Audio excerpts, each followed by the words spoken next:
So many years ago, the great Larry Merchant had a quote that said that, nobody can kill boxing, but nobody can save it either. And that quote was ringing very true after this weekend's fight between Rico Verhooven and Oleksandr Usyk.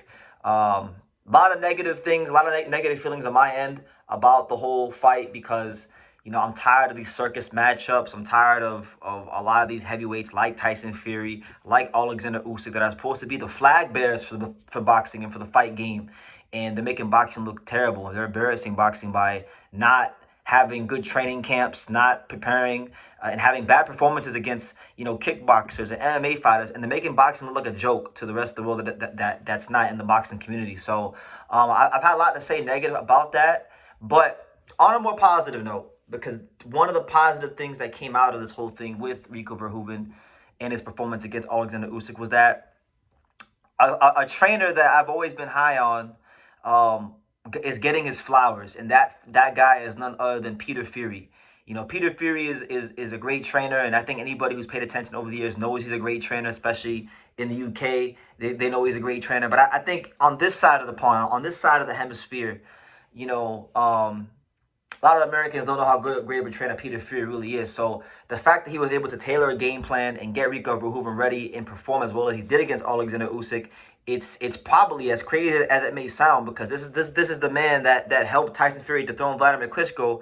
You can make the argument that this is probably the biggest feather in his cap, and I believe he's going to be a trainer that a lot more fighters go to now when they want to look for training and that kind of thing. So I want to talk about that a little bit, and I also want to talk about the fact that I want to kind of do some hindsight, do a retrospective, if you will, because the discussion that I've been seeing in the boxing community, on Twitter, here on YouTube, is that how much further and better would Tyson Fury have been in his career if he never left Peter Fury after the first Klitschko fight? Because a lot of people are saying, Peter Fury would have taken Tyson Fury a lot farther. Peter Fury would have made Tyson Fury fully actualize what Emmanuel Stewart thought he would become, which is the dominant factor and the dominant force in heavyweight boxing for this generation. Now, Fury won some fights.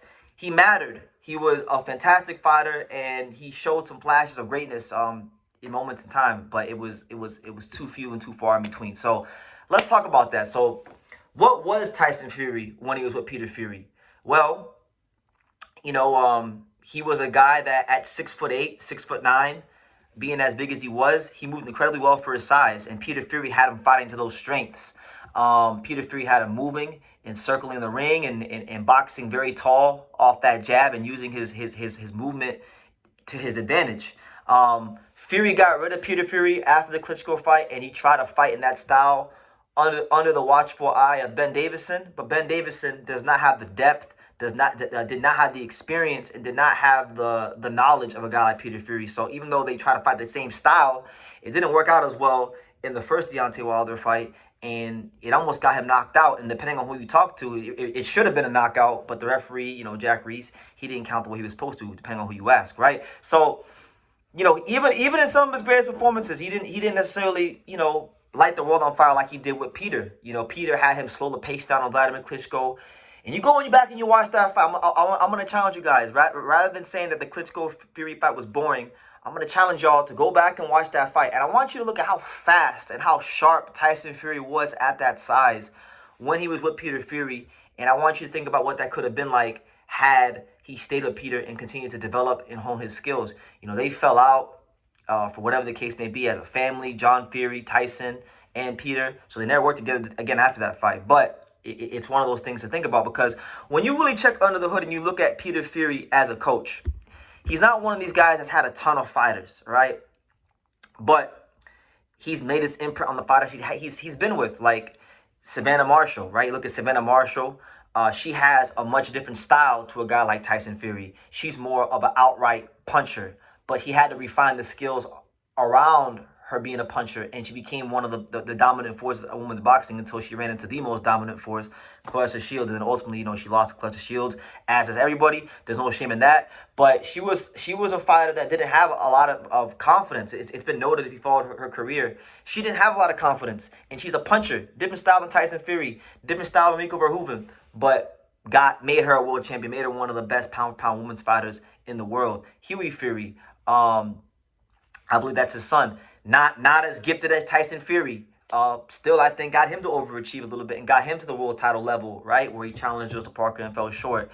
I mentioned him with Tyson Fury, and then now you look at Rico Verhooven, a guy that's a legendary kickboxer.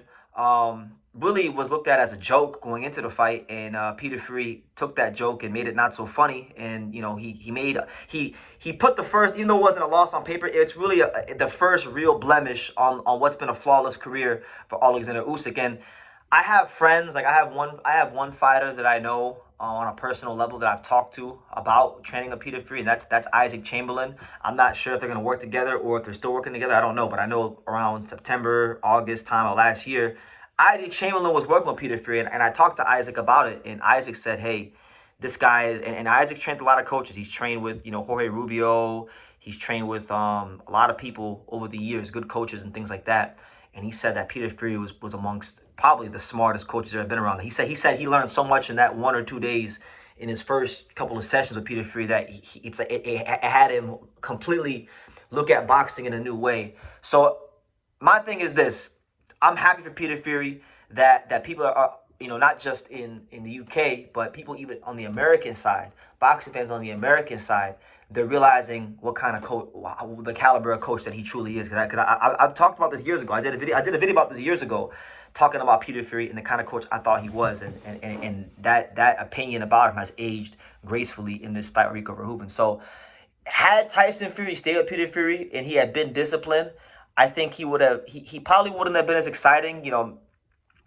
I think him training with Sugar Hill Stewart, in retrospect, it allowed him to come in heavier and probably live a lot more of an undisciplined lifestyle, which ultimately wasn't good for him long term, but it was good for him on that night in 2020 when he beat the brakes off Wilder in the rematch, in 2021 when he beat him in the third fight.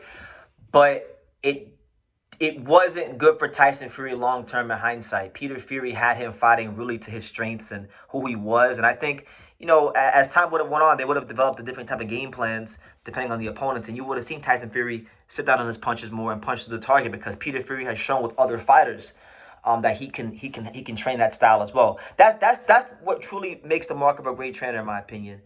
Someone that can train all styles and succeed. And the fact that he's done it at the heavyweight level, because heavyweight boxing is a different sport on its own, and then he's done it in like women's boxing, and he's done it with other fighters. He did it with Rico Verhooven.